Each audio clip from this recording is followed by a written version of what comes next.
सो ये employ share scheme से मुतल्लिक एक क्वेश्चन था, तो आपने इसको यकीनन देखा होगा, अटेम्प्ट शायद ना भी किया हो।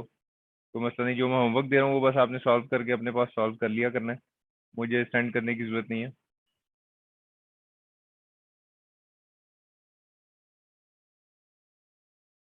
अच्छा जी, एम्प्लॉय शेयर स्कीम से मुतल्लिक ये मैंने न्यूमेरिकल एक कल ग्रुप में शेयर किया था। तो पहले ज़रा बैक थोड़ा सा समझ लेते हैं, इसको रिवाइज कर लेते हैं कि एम्प्लॉय शेयर स्कीम में क्या होता है। एम्प्लॉय शेयर स्कीम में दो बंदे हैं, एक है एम्प्लॉयर जो हम यहाँ पे एज्यूम कर रहे हैं कि एबीसी लिमिटेड है, और दूसरा है employee, let's say mister E. ABC limited ये चाहता है कि मैं इसकी कमिटमेंट मजीद अपनी कंपनी के साथ जोड़ूं, तो इसलिए वो कहते हैं जी हम आपको एक ऑप्शन दे रहे हैं, एक चॉइस दे रहे हैं। इस डॉक्यूमेंट का नाम ही शेयर ऑप्शन होता है, या शेयर राइट भी बोल सकते हैं इसको। तो ये ऑप्शन वो आपको ये दे रहा है कि आप मेरी कंपनी का शेयर अगर चाहें तो हम आपको कंपनी का शेयर इशू करेंगे, और उसकी शेयर की जो वैल्यू होगी वो लेट्स से 70 होगी। अब ये जो शेयर होता है ना, इसमें एक चीज़ ये अंडरस्टैंड करें कि अकाउंटिंग में शेयर कैपिटल क्या चीज़ होती है। अकाउंटिंग में ये होता है कि जो कंपनी है उसकी एक बैलेंस शीट है, बैलेंस शीट में ये इसकी लाइबिलिटी साइड है, ये इसकी एसेट साइड, लाइबिलिटी और इक्विटी साइड, ठीक है। इसको अभी स्टेटमेंट ऑफ फाइनेंशियल पोजीशन कहते हैं। ये मैं ज़रा एक एक बहुत आसान अल्फाज में बयान कर रहा हूँ उन बच्चों के लिए जिन्होंने अकाउंटिंग नहीं पढ़ी हुई, ठीक है, क्योंकि कैफ 2 का सब्जेक्ट अब थोड़ा स्टार्ट में आ गया, तो बाद ऐसी सिचुएशन हो सकती है किसी बच्चे ने अकाउंटिंग ना पढ़ी हो। तो अब इस कंपनी को जिस वक्त पैसों की ज़रूरत है, तो ये क्या करेगी, ये ये पैसा किससे लेगी? जनरल पब्लिक से। जनरल पब्लिक से पैसा लेने का तरीक़ाकार क्या होता है कि आप कहते हो कि जी मैं शेयर इशू करूंगा। ये जो शेयर इशू करना है, लेट्स से 100 रुपए का एक शेयर कंपनी कहती है जी मैं इशू करूंगा, तो जो भी बंदा 100 रुपए का शेयर खरीदना चाहता है खरीद ले। तो लेट्स से मैं गया, मैंने जाकर कहा जी कि ये आप मेरे से कैश ले लें, कैश जो है वो कंपनी का एसेट होगा, और साथ में शेयर कैपिटल, ये कंपनी मुझे शेयर इशू कर देगी 100 रुपए का। ना अब ये 100 रुपए कंपनी की बैलेंस शीट में लाइबिलिटी साइड पे अपीयर हो रहे हैं, और ये मैंने 100 रुपए इसको दिया था, ये कैश एसेट के तौर पे आ रहा है, ठीक है। तो ये ट्रांजेक्शन होती है सिंपल। तो ये जिस वक्त कंपनी शेयर इशू करती है, अभी तो खैर स्क्रिप्टलेस हो चुका है, लेकिन पहले ये शेयर सर्टिफिकेट होता था, शेयर सर्टिफिकेट कागज का, और इसका एक सीरियल नंबर होता था, और इसके ऊपर लिखा होता था कि ये रुपीस कितने का शेयर है। जिसके पास भी ये कागज होगा, ये वाला कागज, वो कंपनी में कितने रुपए का हिस्सेदार है, ठीक है। तो ये 100 रुपए का अगर हिस्सेदार है, तो ये जो 100 रुपए जो शेयर के ऊपर लिखा होता है, इसको बोलते हैं फेस वैल्यू।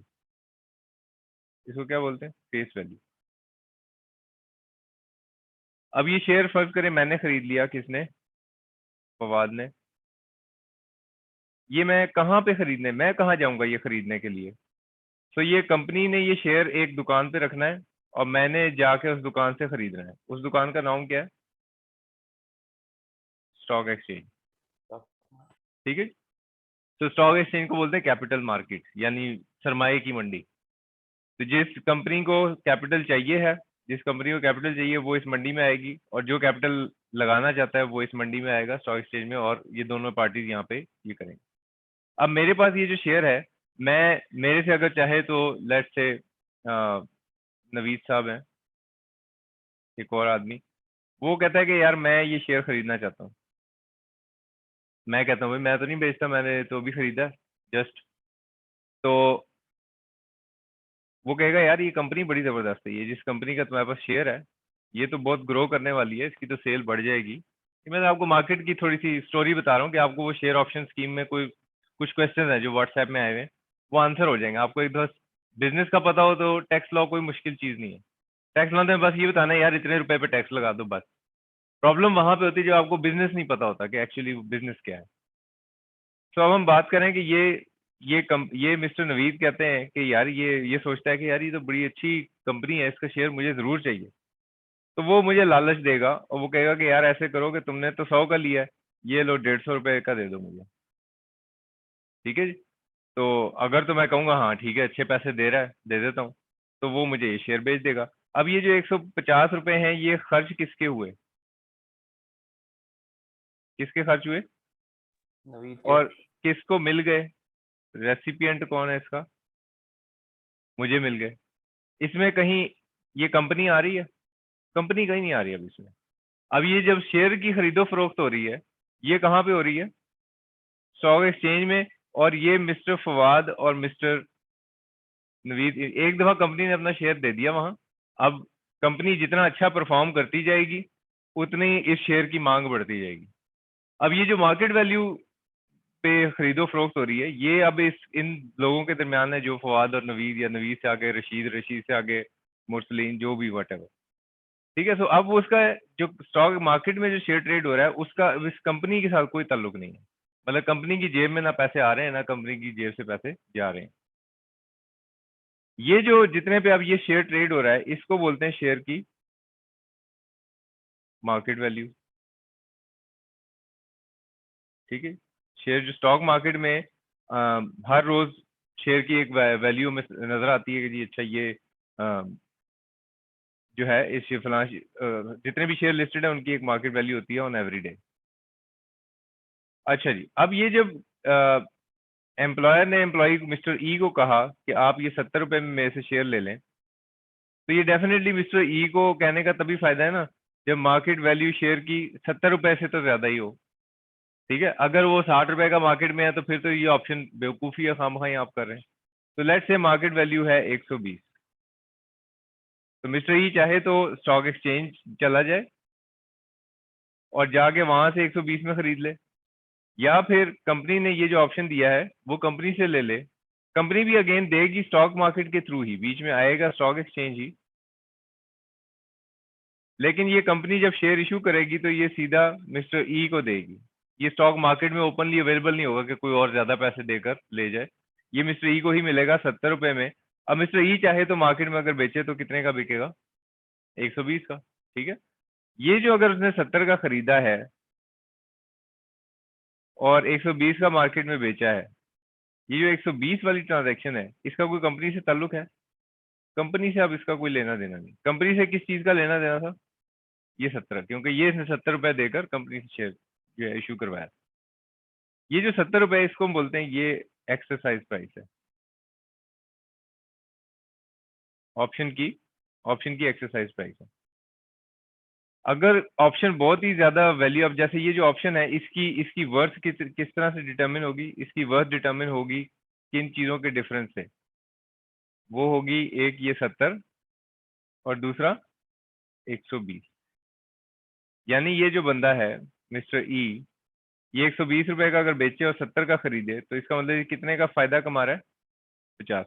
ये जो 50 है, दिस इज द वर्थ या वैल्यू आप कह लें ऑफ ऑप्शन। इसको आपकी लैंग्वेज में, जो हमारी टेक्निकल जुबान में, उसको बोलते हैं intrinsic value. Intrinsic value of option. Option की अपनी हैसियत कितनी है? अब ये जो ऑप्शन की अपनी हैसियत है, ये डिपेंडेंट है किसके ऊपर? 120 के ऊपर। यानी अगर यही मार्केट वैल्यू मैं कहूँ 120 नहीं है बल्कि 100 है, मार्केट वैल्यू नीचे आ गई, तो इस ऑप्शन की वैल्यू भी नीचे आई कि नहीं आई? कम हो गई ना, 30 रुपए रह गई अभी। तो इसका मतलब ये है कि ये जो ऑप्शन है, ये इसकी अपनी कोई हैसियत नहीं होती, इसकी हैसियत होती है उस एसेट के ऊपर, जो एसेट, जिस एसेट का ये ऑप्शन है। ठीक है। तो वो जो शेयर है, उसको बोलते हैं, जो शेयर है जिसका ये ऑप्शन है, इस शेयर को बोलते हैं, this is called underlying asset.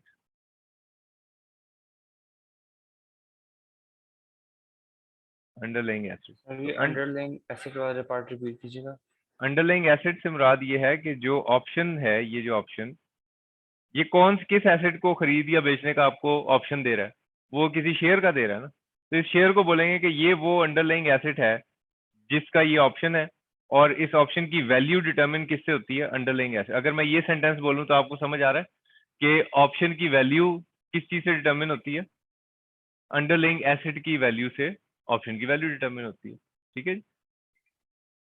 अच्छा, ये जो ऑप्शन है, इसको हमारी टेक्निकल लैंग्वेज में बोलते हैं दिस इज अ डेरिवेटिव।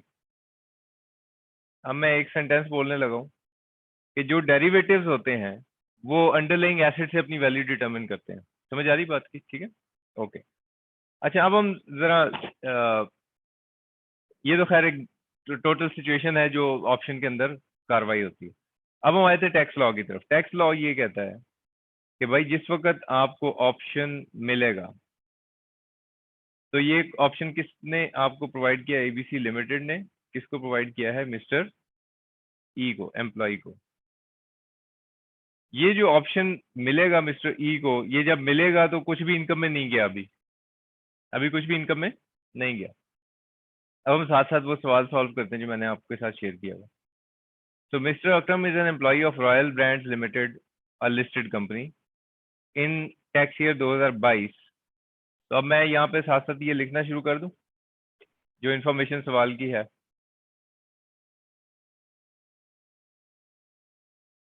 तो इन्फॉर्मेशन सवाल की ये है कि एक कंपनी है जिसका क्या नाम है जी? Royal brand limited. और एम्प्लॉय है कौन? मिस्टर अकरम।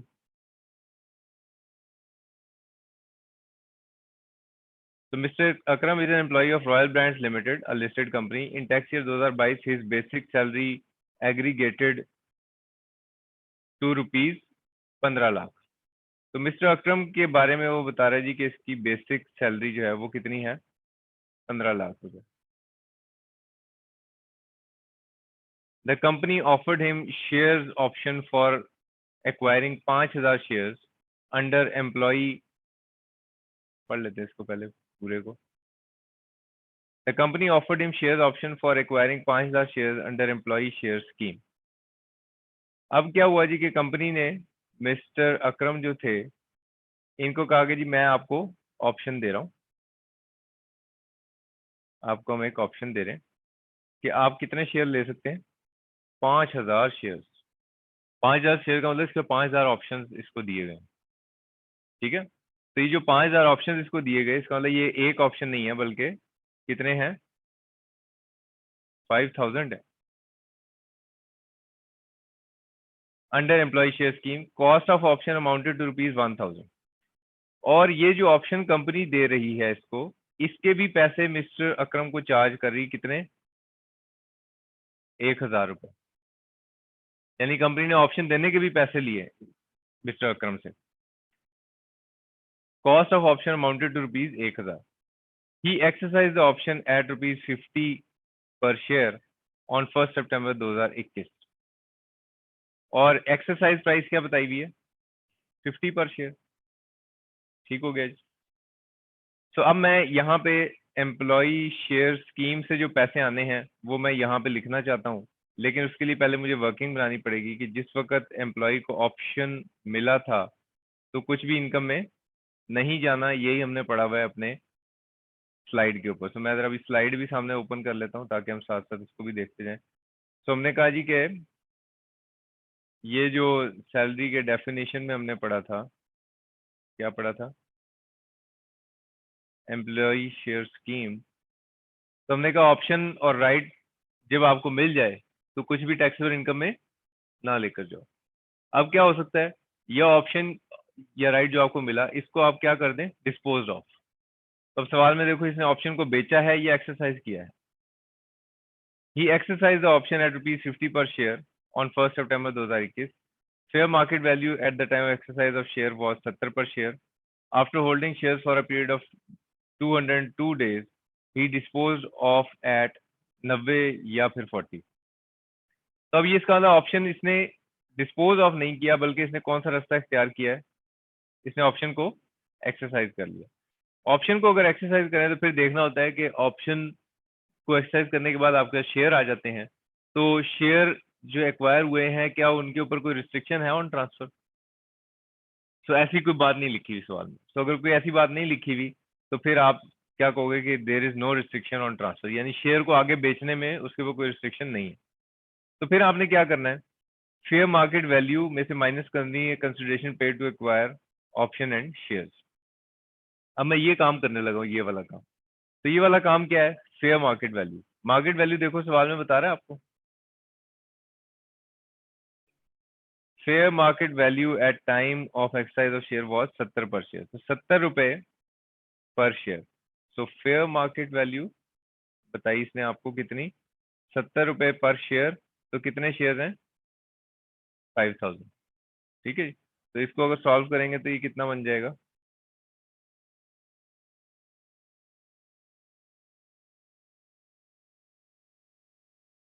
3,50,000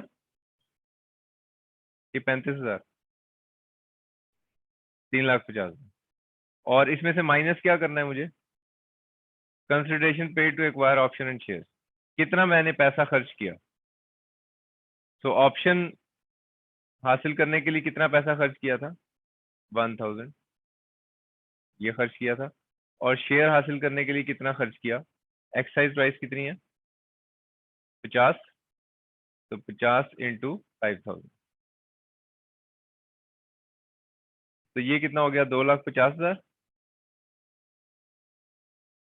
ठीक है जी, तो इसको हम माइनस कर लेते हैं, तो क्या आंसर आ गया, 1,00,000 में से 1,000 माइनस करेंगे तो 99,000। तो ये जो 99,000 है, ये यहाँ पे जो वैल्यू बन रही है, इसको क्या करना है, टैक्सेबल अंडर सैलरी। तो ये सैलरी की इनकम में आ जाएगा 99,000। ठीक है जी, बात समझ आ गई। उसके बाद अगला काम क्या होगा कि जिस वक्त आप शेयर को डिस्पोज ऑफ कर देंगे तो फिर डिस्पोजल वैल्यू लेनी है सबसे पहले। अब इसने शेयर्स को बेचा है, देखें जरा,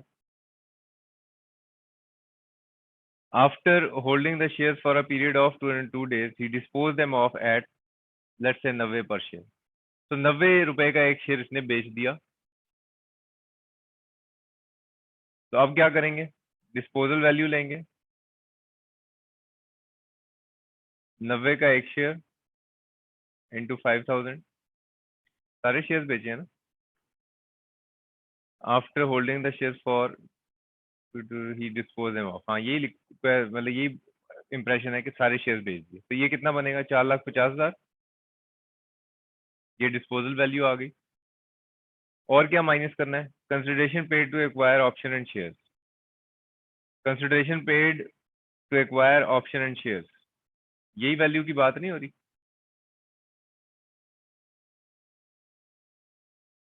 ऑप्शन और शेयर्स के लिए जो कंसिडरेशन पेड थी वो ये थी। ठीक है, तो यही चीज वो कह रहा है कि आप क्या कर लो, यहाँ पे माइनस कर लो। मैं यहाँ पे माइनस करता हूँ, ऑप्शन के लिए जो मैंने खर्चा किया कितना था, 1000, और शेयर्स के लिए जो मैंने खर्चा किया था कितना, 2,50,000।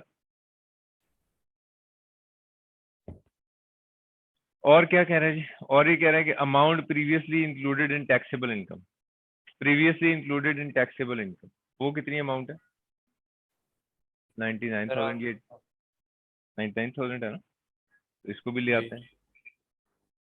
सो previously included in taxable income is 99,000, ये भी माइनस कर। तो अब इससे देखते हैं आंसर क्या बनता है। तो ये क्या आ गया जी, 1,00,000, 1,00,000 रुपए। ये जो 1,00,000 रुपए इसको क्या करें, इसको वो कहता है जी कि आप टैक्सेबल अंडर कैपिटल गेन्स, यानी इसका जो हेड ऑफ इनकम है वो सैलरी प्रॉपर्टी बिजनेस कौन से वाला है, कैपिटल गेन्स वाला हेड ऑफ इनकम। तो मुझे यहाँ पे क्या करना पड़ेगा कि हेड ऑफ इनकम अलहदा से बताना पड़ेगा कि ये था सैलरी का हेड ऑफ इनकम, और फिर कैपिटल गेन्स में कितने पैसे आएंगे, 1,00,000 रुपए, और फिर मैं इसकी टैक्सेबल इनकम वर्कआउट करूंगा तो वो कितनी होगी, 15,00,000, 16,00,000, कितना, नहीं ये 15,00,000 है ना, 15,00,000 जमा 15,99,000, 16,99,000। ठीक है, तो ये इसकी टोटल इनकम आ जाएगी, फिर आगे टैक्सेबल इनकम आप वर्कआउट करेंगे। अब इसमें एक चीज ये आपने याद रखनी है जो इम्पोर्टेंट है, वो ये कि ये जो चीज हम यहाँ पे माइनस करते हैं ना, ये जो चीज हम यहाँ पे माइनस करते हैं, यानी कौन कौन सी चीज,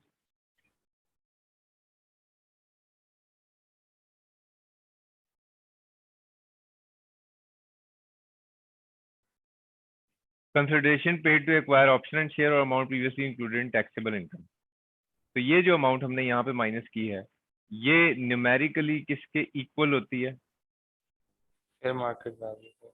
ये इक्वल होती है किसके? फेयर मार्केट वैल्यू के। बिल्कुल ठीक कह रहे हैं। ऑनलाइन में फेयर मार्केट वैल्यू कौन सी वाली? जो शोकत होती है जब शेयर खरीदा होता है। हाँ, ये वाली न्यूमेरिकली ये इसके बराबर होती है। ठीक है, तो अगर आप इन तीन फिगर्स को प्लस करें तो ये कितना आएगा? ये जो ऊपर लिखा है। ठीक है, तो एक्चुअली ये जो तीन फिगर्स हैं, ये जो तीन फिगर्स हैं ये इसके इक्वल है। और आपने यहाँ पे जो माइनस की हैं तीन फिगर्स वो कौन सी वाली हैं? वो ये वाली तीन है ना। क्यों, समझ आ रही बात की? ठीक है, जी जी। हाँ दोबारा बताऊं? हाँ, मैं ये कह रहा हूँ कि ये जो तीन फिगर्स हैं आप देखो, 1000, 2,50,000, 99,000, ये कौन कौन सी फिगर है? 1000, 2,50,000, 99,000, ये तीन फिगर्स है ना। तो ये तीन फिगर्स हैं, ये किसके बराबर है? इसके बराबर है। तो बाज दफा आपको क्वेश्चन के अंदर ये तीन फिगर्स नहीं दी हुई होती, सिर्फ फेयर मार्केट वैल्यू दी हुई होती है। तो आप ये कर सकते हैं कि यहाँ पे फेयर मार्केट वैल्यू माइनस कर दो, बजाय इसके कि वो तीन फिगर्स जो हैं उसको माइनस किया जाए। तो ये न्यूमेरिकली ये इक्वल होते हैं, ये आपको मालूम होना चाहिए। अच्छा जी, इसी तरह अब आप क्या करेंगे? जो सेकंड पार्ट है इसका कि अगर 40 रुपए का यही हो जाए शेयर तो फिर अब क्या होगा? अब 90 का शेयर नहीं है बल्कि कितने का है? 40 का है। तो इसका मतलब यहाँ पे अभी आगे आपने खुद करना है। आप सिंपली क्या करेंगे कि इस 90 की जगह पे क्या कर देंगे? 40। और यहाँ पे कोई फिगर आएगी, कितनी बनेगी वैसे अगर करें तो? 2 हाँ, लाख 2 लाख। तो 2 लाख में से जब मैं माइनस करूंगा 3.5 लाख तो 1.5 लाख का 50। तो 1.5 लाख का जी नुकसान होगा कैपिटल गेन्स में। यहाँ पे क्या आ जाएगा फिर? 1.5 लाख का नुकसान ना। अब सवाल ये है कि 1.5 लाख का नुकसान सैलरी में से माइनस कर सकते हैं या नहीं। ये हम हाँ। लॉसेस के चैप्टर में पढ़ेंगे कि कौन से हेड ऑफ इनकम का लॉस किसी और हेड ऑफ इनकम में एडजस्ट हो सकता है या नहीं। ये अभी हमारा टॉपिक नहीं है। ठीक है, सो आपको ये समझ आ गई कि एम्प्लॉय शेयर ऑप्शन स्कीम के साथ क्या सलूक करना होता है।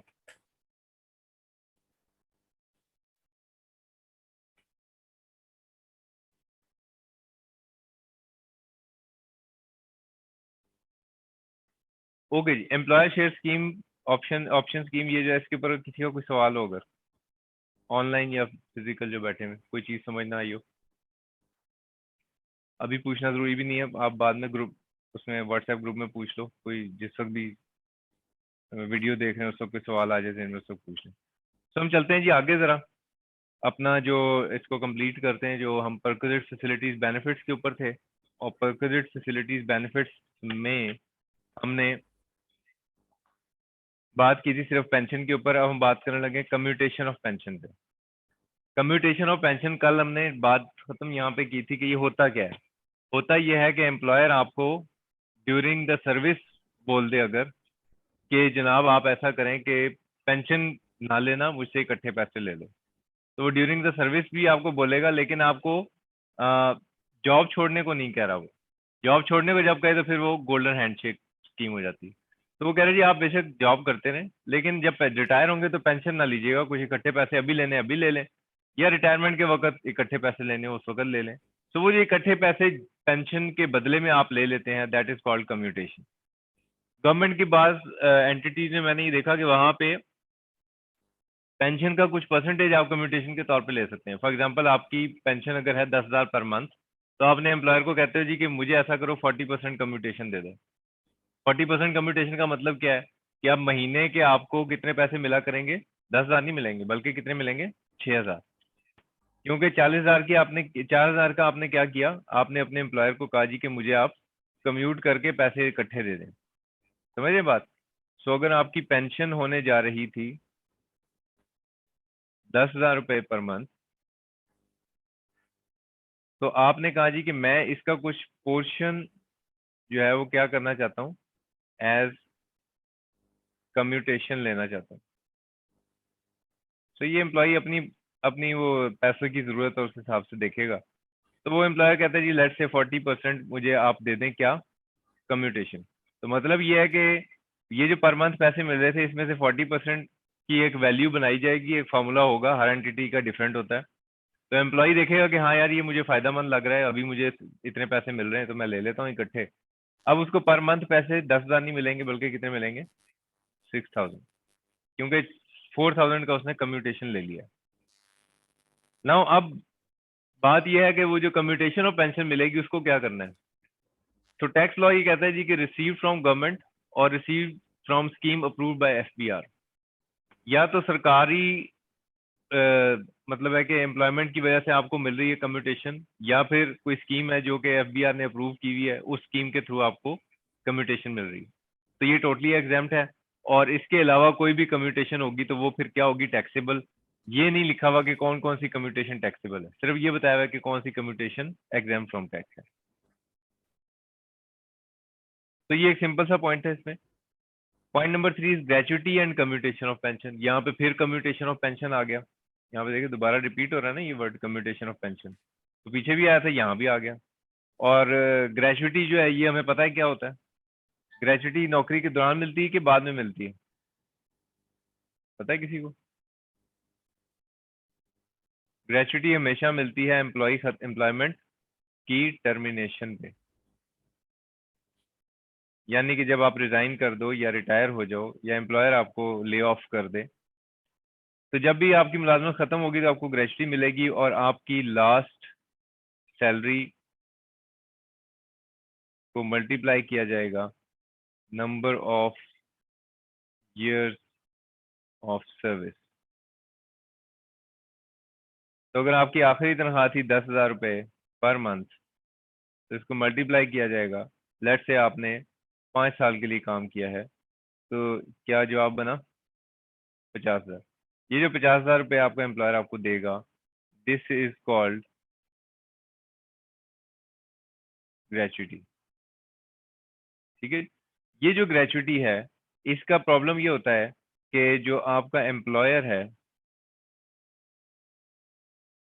आपका जो एम्प्लॉयर है वो एक कारोबार चला रहा है, उसको पता है, उसको करना ये चाहिए है कि एम्प्लॉय जिस वक्त, एक एम्प्लॉय है मिस्टर ए, ये 1 2 3 4 5 6 7 साल के बाद कितने हो जाएगा, 60 साल का। एक एम्प्लॉय है मिस्टर बी, ये अभी कोई चलेगा कोई 20 एक साल, 20 ईयर्स के बाद ये 1 2 3 4 5 6 7 7 साल के बाद 60 साल का हो जाएगा, ये 20 साल के बाद 60 साल का हो जाएगा। इसी तरह एक एम्प्लॉय है मिस्टर सी, वो लेट से 10 साल के बाद 60 साल का हो जाएगा। तो एम्प्लॉयर को क्या करना पड़ता है, एम्प्लॉयर को ये करना चाहिए है, वो करते एम्प्लॉयर क्या करता है, एम्प्लॉयर ये करता है कि ये जो ये पहले एक एस्टीमेट बनाता है, कि एम्प्लॉयर को पता तो हो कि भाई कौन सा बंदा कब रिटायर होने जा रहा है और मैंने कब कितने पैसे अरेंज करके रखने हैं। ठीक है, तो एम्प्लॉयर क्या करता है कि जो मिस्टर ए बी सी इन सब के लिए कुछ पैसे हर साल क्या कर देता है, अलहदा करके एक बैंक अकाउंट में रखना शुरू कर देता है। इसमें एम्प्लॉय कोई पैसे नहीं देता है, इसमें सिर्फ कौन पैसे देता है, एम्प्लॉयर। ठीक है, तो एक बैंक अकाउंट में अलहदा करने शुरू कर देते हैं आप। ये जब आप अलहदा शुरू करने शुरू कर देते हैं, और ये अंदाजा जो है बनाते हैं आपके जी कितने कितने पैसे मैं रखता जाऊं, तो जब मिस्टर ए रिटायर होगा तो इसकी ग्रेचुटी के पैसे इस अकाउंट में पूरे पड़े हुए होंगे। तो ये जो बैंक अकाउंट है इसको बोलते हैं ग्रेचुटी फंड अकाउंट। तो एम्प्लॉयर जो ये हर साल कुछ पैसे अलहदा करता जाएगा एम्प्लॉय के लिए, और ये एक एस्टीमेट होगा। ये एस्टीमेट कौन बनाता है, ये एक्चुअरीज। एक्चुअरीज ये एक प्रोफेशन ऑफ एक्चुअरीज होता है, इनका काम ही यही है कि आप इनको बताते हैं जी मेरी फलां स्कीम है, तो इसे बताओ कितने पैसे महाना या सालाना डाल तक कंट्रीब्यूट करूंगा, तो जब ये रिटायर होगा मेरा स्टाफ अपने अपने टाइम पे, तो मुझे कोई अलग से अरेंजमेंट नहीं करना पड़ेगा, पैसे ग्रेचुटी फंड में पड़े होंगे। तो वह ये एक्चुअलीज एक्चुअली ये आपको बना कर देते हैं सारे एस्टिमेट्स। सिर्फ ये आपको बिजनेस का इन्फॉर्मेशन इसलिए दे रहा हूँ कि अब ये जो एम्प्लॉई है जब ये रिटायर हुआ 7 साल के बाद, जब रिटायर हुआ तो इसको पैसे मिलने हैं। इसको पैसे अब एम्प्लॉयर से नहीं मिलने, बल्कि किससे मिलने हैं, कहाँ से मिलने हैं, ग्रेचुटी फंड अकाउंट से मिलने हैं। यानी एम्प्लॉयर जो एबीसी लिमिटेड है उसका बैंक अकाउंट नहीं होगा, एबीसी लिमिटेड के बैंक अकाउंट से पैसे किधर आ चुके हुए हैं, किधर आ चुके हुए हैं, ग्रेचुटी फंड अकाउंट। तो जब भी एम्प्लॉई रिटायर होगा तो वो इसको ग्रेचुटी फंड अकाउंट से पैसे मिलेंगे। ये जो ग्रेचुटी फंड अकाउंट है इसको कहीं एम्प्लॉयर इस्तेमाल करना ना शुरू कर दे, इसलिए इसको क्या बना दिया जाता है, gratuity fund trust, gratuity fund trust. और इसका अकाउंट जो है वो फिर कौन ऑपरेट करते हैं, वो एम्प्लॉयज ही करते हैं। ये जो एम्प्लॉयज इसके अकाउंट को ऑपरेट करते हैं इनको हम क्या बोलते हैं, ट्रस्टीज। ट्रस्टीज। ठीक है जी। तो ये जो ग्रेचुटी फंड ट्रस्ट है, ये जो ग्रेचुटी फंड ट्रस्ट बना, इसको आपने क्या करना होता है, एफबीआर से रिकॉग्नाइज कराना होता है। आप एफबीआर को एक एप्लीकेशन देते हैं, एक एप्लीकेशन देंगे और कहेंगे ये मेरे फंड को क्या कर लें, रिकॉग्नाइज कर लें। तो अब वो रिकॉग्नाइज करने के लिए बाकायदा रूल्स बनाए हुए हैं एफबीआर ने, वो रूल्स फिर आपने फॉलो करने होते हैं। अगर आप वो रूल्स को वायलेट करेंगे तो फंड रिकॉग्नाइज नहीं रहेगा। ठीक है। ये सारी मैं कहानी आपको इसलिए बता रहा हूँ कि ये सारे का सारा कायदा कानून, ये जो आपने ट्रस्ट बनाया, ये एप्लीकेशन दी, रूल्स के मुताबिक उसको रिकॉग्नाइज कराया एफबीआर के पास, ये सारा किसके फायदे के लिए हो रहा है, एम्प्लॉयर एम्प्लॉय एम्प्लॉय एबीसी के फायदे के लिए, कि इनके पैसे महफूज रहें, इनकी जमा पूंजी सारी जिंदगी की ग्रेचुटी फंड की वो एम्प्लॉयर ना खा जाए। तो इसलिए आप फंड को रिकॉग्नाइज करवा लें, फिर अब कुछ नहीं हो सकता, एम्प्लॉय के पैसे महफूज हैं। सर एक्सक्यूज मी, इसमें सूद जी की जी रकम सवाल, होती है? जी सवाल क्या। इसमें सूद की रकम होती है, जिस तरीके से आपने पहले एग्जांपल दी थी क्लास हाँ में बिल्कुल सूद की रकम होती है कि इसके अंदर, जी बिल्कुल होती है। मतलब ये पैसे जो है ना, आप कोई कंपनी कहती है चलो हम कहीं इन्वेस्ट कर देते हैं, ये बैंक तो हम में वहां से जो अकाउंट में, जो इंटरेस्ट बैंक आएगा। अकाउंट में देखें होता ये है, क्वेश्चन मैं बता देता हूँ, ऑनलाइन में सवाल ये है कि क्या इसमें सूद की अमाउंट होती है। तो अब अगर एम्प्लॉय ने 7 साल बाद रिटायर होना ना, लेट से ए ने, तो आज अगर वो पैसे रखेगा तो वो इतने पैसे रखेगा कि 7 साल का सूद मिला के ग्रेचुटी के पैसे बन जाए, वो कुछ कम पैसे रखेगा। तो इस तरह से होता है, तो इसमें बिल्कुल सूद के पैसे शामिल होते हैं। सर इसकी करंट में लायबिलिटी भी क्या रखा है? सकते हैं, बिल्कुल मर्जी है एम्प्लॉयर की। एम्प्लॉय को इससे कोई गर्ज नहीं है आप सेविंग अकाउंट में रखाते हो या करंट अकाउंट। एम्प्लॉय को तो रिटायरमेंट के वक्त क्या चाहिए, पैसे चाहिए। एम्प्लॉय को इस सूद का गुनाह इसलिए नहीं होता क्योंकि एम्प्लॉय तो नहीं कह रहा मुझे सूद दो, एम्प्लॉय जहां मर्जी से कमा कर लाए ना पैसे। एक आदमी डॉक्टर है, इलाज करता है, एक पेशेंट उसके पास आता है जो अभी बैंक में डाका मार गया है, और वो आगे कह रहा है कि डॉक्टर साहब गला खराब है, गला इलाज कर दें। तब वो जो डॉक्टर को फीस देगा, डॉक्टर की फीस जायज है क्योंकि वो तो अपने इलाज के पैसे ले रहा है ना। वो बेशक डाका मार, जो मरीज है वो चोरी करके आया। तो अब एम्प्लॉय तो कह रहा है भाई मुझे, जो मैं जब आप रिटायर होऊंगा तो आपने मुझे क्या पे करना है, मेरी जो लास्ट सैलरी है उसको नंबर ऑफ ईयर सर्विस से मल्टीप्लाई करके मुझे आप पैसे दे दो। अब ये एम्प्लॉयर का हेडेक है कि वो उसको सेविंग अकाउंट में रख के सूद ले ले, वो इस्लामिक बैंक में रख के जायज वाला सूद ले ले। वो क्या करता है उससे, वो कहता है जी मैं करंट अकाउंट में रख लूं, जैसे अभी आप कह रहे हैं करंट अकाउंट में रख ले, वो उसकी मर्जी है। लेकिन ये एम्प्लॉय के पास ये यहाँ पे कोई ऐसी चॉइस मौजूद नहीं है कि वो अपने एम्प्लॉयर को कहे जी मुझे सूद के पैसे ना देना। एम्प्लॉय को इससे गर्ज नहीं है कि एम्प्लॉयर कहाँ से पैसे कमा के ला रहा है। एम्प्लॉय ने तो अपनी जो सर्विस परफॉर्म की है, अकाउंटेंट है, उसने सारी जिंदगी बुक कीपिंग की है, एक इंजीनियर है, उसने मिल का मशीनरी चलाया, तो उसने तो अपनी सर्विसेज के पैसे लेने। तो यहाँ पे वो प्रोविडेंट फंड वाला केस नहीं है। प्रोविडेंट फंड में तो अलहदा से एम्प्लॉयर कहता है कि भाई ये आपके पैसे, ये मेरा कंट्रीब्यूशन, और ये सूद के पैसे जो इसके ऊपर है, तो वो एम्प्लॉय फिर उस पर कह सकता है कि यार ये सूद के पैसे मैं नहीं लेता। ग्रेचुटी फंड में ये वाली चॉइस नहीं होती, यहाँ पे आपको आपके पैसे मिल रहे हैं। ओके, सो अब जरा आ जाए जी यहाँ पे, टैक्स ट्रीटमेंट क्या होगा जब ग्रेचुटी आपको मिलेगी। सो 3 तरह की ग्रेचुटी है गवर्नमेंट एम्प्लॉय को जो मिलती है, या approved gratuity fund by commissioner income tax under 6 schedule, या फिर आपका ग्रेचुटी फंड अप्रूव, यानी अगर प्राइवेट कोई कंपनी ग्रेचुटी दे रही है तो फिर अपने फंड को अप्रूव कराएगी कमिश्नर इनकम टैक्स से। दूसरा, gratuity and commutation scheme approved by FBR, या फिर स्कीम अप्रूव कमिश्नर ने ना की हो, कमिश्नर इनकम टैक्स ने, बल्कि किसने की हो, एफबीआर ने। या फिर अनअप्रूव्ड, यानी आप कहीं से भी अप्रूव नहीं कराते, आप कहते नहीं बस मैंने बैंक अकाउंट में पैसे रखे हुए, मैं खुद ही बहुत ईमानदार आदमी हूँ, मैं एम्प्लॉय के पैसे को कोई नुकसान नहीं करूंगा, तो वो that is called unapproved fund. Tax treatment क्या है जी, कि अगर आपको इस फंड से ग्रेचुटी मिलेगी तो वो टोटली एग्जाम्प्ट है। अगर आपको ये जो एफबीआर के अप्रूव्ड फंड है इससे मिलेगी तो 3 लाख रुपए तक एग्जाम्प्ट है, बाकी टैक्सेबल है। और अगर अनअप्रूव्ड फंड से मिलेगी तो 75,000 या 50% of amount which ever is less is exempt, बाकी टैक्सेबल। ठीक है। सो अब अगर एक एम्प्लॉय है और वो गवर्नमेंट का एम्प्लॉई है, तो उसको फर्स्ट कर लेते हैं 1 मिलियन ग्रेचुटी मिल गई रिटायरमेंट पे। तो ये क्या होगी टोटली एग्जेम्प्ट, मतलब है कि टैक्सेबल कितनी होगी 0, एग्जेम्प्ट कितनी होगी सारे की सारी। अगर कोई प्राइवेट कंपनी का एम्प्लॉई है, प्राइवेट एम्प्लॉई, और उसका फंड कमिश्नर इनकम टैक्स से अप्रूव्ड है, ग्रेचुटी फंड एम्प्लॉयर ने अप्रूव कराया हुआ है, तो अब इसको जो ग्रेचुटी मिल रही है एम्प्लॉई को, ये क्या होगी टोटली एग्जाम टैक्सेबल, कुछ भी नहीं। ये हम ये वाला रूल फॉलो कर रहे हैं, ठीक हो गया जी। Second scenario, gratuity scheme approved by FBR. तो अब एफबीआर से अप्रूव कराया मैंने फंड को कमिश्नर से अप्रूव नहीं कराया, बल्कि किससे कराया, एफबीआर से अप्रूव कराया। तो कितना एग्जाम्प्ट है, फर्स्ट कर लेते हैं ग्रेचुटी की अमाउंट 1 मिलियन है, 10 लाख रुपए। तो कितना एग्जाम्प्ट है, exempt up to rupees 3 lakh. इसका मतलब 3 लाख रुपए एग्जाम्प्ट, और टैक्सेबल कितना 7 लाख रुपए, 7 लाख। ठीक हो गया जी। उसके बाद अनअप्रूव, कहीं से भी अप्रूव नहीं हुआ हुआ, अनअप्रूव,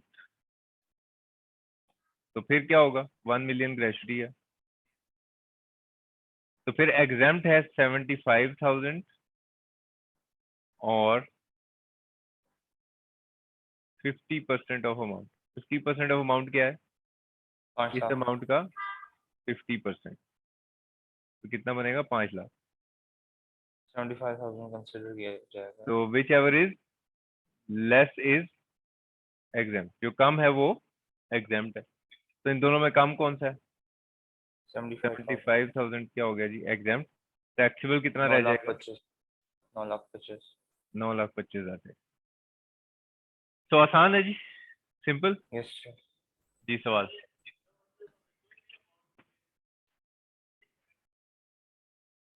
फर्स्ट करें ग्रेचुटी मिल रही 2 लाख रुपए, तो 2 लाख पूरे का पूरा एग्जाम्प्ट होगा ना, 3 lakh up to 3 lakh exempt है,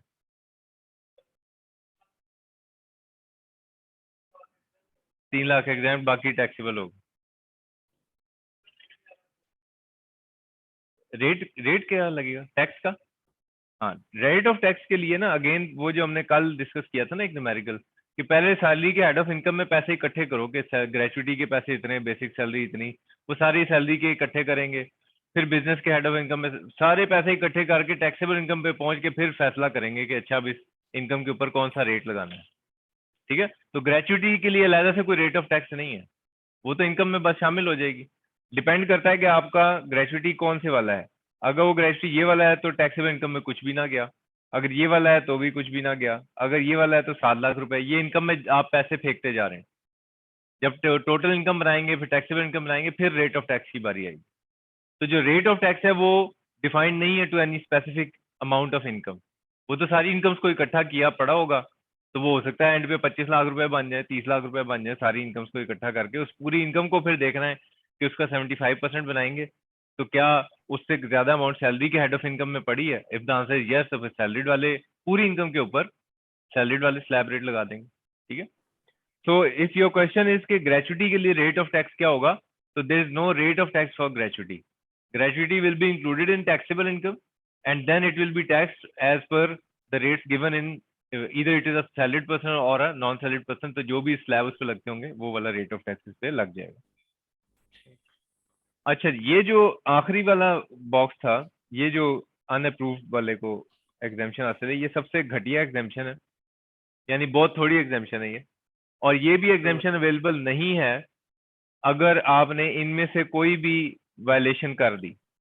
यानी अगर payment not received in Pakistan, तो ये भी एग्जाम्पशन खत्म हो जाएगी। अगर आपकी ग्रेचुटी अनअप्रूव्ड है और आपको पेमेंट पाकिस्तान में रिसीव नहीं हो रही, तो ये एग्जाम्पशन भी खत्म। Payment received by director of company who is not employee of company, अगर आप किसी कंपनी के डायरेक्टर हो और आप, यानी डायरेक्टर तो डिसीजन मेकर होता है, तो डायरेक्टर ग्रेचुटी ले रहा है और वो ग्रेचुटी अनअप्रूव्ड है, तो उसको फिर ये कोई एग्जाम्पशन नहीं है, ये वाली एग्जाम्पशन भी खत्म। Payment received bye non resident, तो ये वाली एग्जाम्पशन खत्म। Gratuity received by employee who has already received gratuity from same और अनदर एम्प्लॉयर, तो भी ये वाली एग्जाम्पशन नहीं मिलेगी। ठीक है। सो एक बंदे ने अगर एक से ज्यादा ग्रेचुइटी ली है तो भी ये एग्जाम्पशन नहीं मिलेगी। लेकिन अगर बाकी जो जो कैटेगरीज हैं, गवर्नमेंट एम्प्लॉय हो या gratuity by approved by FPR, हाँ तब तो ये चीजें लागू नहीं है ना, तब तो हाँ, वहां बेसिकली पे नहीं 2 है, या 3 दे। नहीं वहां पे नहीं। अच्छा, इसमें ऑनलाइन पे सवाल ये है कि अगर आप लेट से इनमें से कोई वायलेशन कर रहे हैं लेकिन फंड ये वाला है, तो यहाँ पे जो एग्जाम्पशन है वो अवेलेबल है। यानी अगर ये एफबीआर की अप्रूव्ड स्कीम है तो फिर 3 लाख की एग्जाम्पशन अवेलेबल है, बेशक इनमें से कोई भी वायलेशन हो रही हो। या अगर आप गवर्नमेंट एम्प्लॉई हैं तो बेशक इनमें से कोई वायलेशन हो रही हो, आपकी ये टोटली एग्जाम्प्ट ही रहेगी। ठीक है। हाँ, अब यहाँ पे पूछें क्लास में क्या सवाल। हाँ, कम्यूटेशन ऑफ पेंशन में देखो, अब देखो यहाँ पे commutation scheme approve by FBR. ठीक है। तो कम्यूटेशन स्कीम अगर एफबीआर से अप्रूव्ड है तो 3 लाख रुपए तक एग्जाम्प्ट है। इससे पीछे भी हमने कहीं पे पढ़ा था ना कम्यूटेशन, अभी पढ़ रहे थे ना हम? ये भी कम्यूटेशन था। तो यहाँ क्या था, रिसीव फ्रॉम गवर्नमेंट और receive from scheme approve by FBR, यहाँ पे भी अप्रूव बाय एफबीआर तो टोटली एग्जाम्प्ट है। अब कम्यूटेशन ऑफ पेंशन में प्रॉब्लम ये है कि कम्यूटेशन ऑफ पेंशन में एक जगह पे लिखा हुआ है कि अगर स्कीम अप्रूव बाय एफबीआर है तो क्या है, टोटली एग्जाम्प्ट। लेकिन एक जगह पे क्या लिखा है कि अगर कम्यूटेशन ऑफ पेंशन क्या है, अप्रूव बाय एफबीआर, तो कितना एग्जाम्प्ट है, 3 लाख रुपए तक एग्जाम्प्ट। तो फिर एक्चुअली क्या एग्जाम्प्ट है? तो होता ये है, ये चीज आपने एक चीज ध्यान में रखनी है कि जैसे यहाँ पे आपकी स्कीम, ग्रेचुटी स्कीम अप्रूव हुई थी अंडर 6 स्केड्यूल, यहाँ पे कहा और कौन अप्रूव कर रहा था, कमिश्नर। सीआईटी। और यहाँ पे कौन अप्रूव कर रहा था, एफबीआर। ना होता ये है कि जब आपने अप्रूवल के लिए अपने फंड को रिकॉग्नाइज कराने के लिए दरखास्त देनी होती है तो आपने बताना होता है कि मैं कमिश्नर को दरखास्त दे रहा हूँ या मैं एफबीआर को दे रहा हूँ। इन दोनों की जो रिकॉग्नाइज कराने के जो क्राइटेरियाज है ना, वो डिफरेंट है। यानी यहाँ पे it the fund becomes more secure, वो रूल्स ज्यादा सख्त हैं और फंड ज्यादा सिक्योर हो जाता है। यहाँ पे इट इज लेस सिक्योर, इसलिए एग्जाम्शन भी कम है यहाँ पे। तो ये जब आपने एम्प्लॉयर ने दरखास्त देनी है तो उसने बताना है कि मुझे कौन से वाला फंड, कौन सी अप्रूवल चाहिए, कमिश्नर वाली या एफबीआर वाली। इसी तरह कम्यूटेशन ऑफ पेंशन जो है, उसके केस में भी जब एम्प्लॉयर ने अपनी अप्रूवल लेनी है कम्यूटेशन फंड को अप्रूव करवाने के लिए, तो वो बताएगा कि मुझे क्लॉज 13 का अप्रूवल चाहिए, क्योंकि क्लॉज 13 के अप्रूवल में क्या होता है, कितनी एग्जाम्शन मिलती है, 3 लाख रुपए की। या फिर उसको कौन सा अप्रूवल चाहिए, क्लॉज 12 वाला अप्रूवल चाहिए। अगर क्लॉज 12 वाला अप्रूवल मांगेगा तो ज़ाहिर है उसका ट्रैक, उस एप्लीकेशन का ट्रैक डिफरेंट है, उसकी रिस्ट्रिक्शन डिफरेंट है, उसके ऊपर फंड की का सिक्योर होना डिफरेंट है, तो वहां पे वो टोटली एग्जाम्प्ट है। लेकिन अगर उसने क्लॉज 13 वाली, ये फिर आपकी डिपेंड करता है कि आप दरखास्त कौन सी दे रहे हैं एफपीआर को। ठीक है। सो दो डिफरेंट ट्रीटमेंट्स हैं। एग्जाम में इतना कॉम्प्लिकेशन ये सी फाइनल लेवल पे हो सकती है, आपके लेवल पे नहीं होगी, कि कम्यूटेशन ऑफ पेंशन में वो क्लॉज 12 वाली, अगर आपको कह रहे हैं जी क्लॉज 12 वाली कम्यूटेशन ऑफ पेंशन है तो फिर वो टोटली एग्जाम्प्ट होगी। अगर वो क्लॉज 13 वाली है तो फिर 3 लाख रुपए तक एग्जाम्प्ट होगी। क्वेश्चन अगर साइलेंट हो तो फिर आप टोटली एग्जाम्प्ट हो, जो फायदे में एम्प्लॉई के वो लेंगे आप। ठीक है जी, clear commutation of pension. So I think हम इसको क्लोज करते हैं आज यहाँ पे।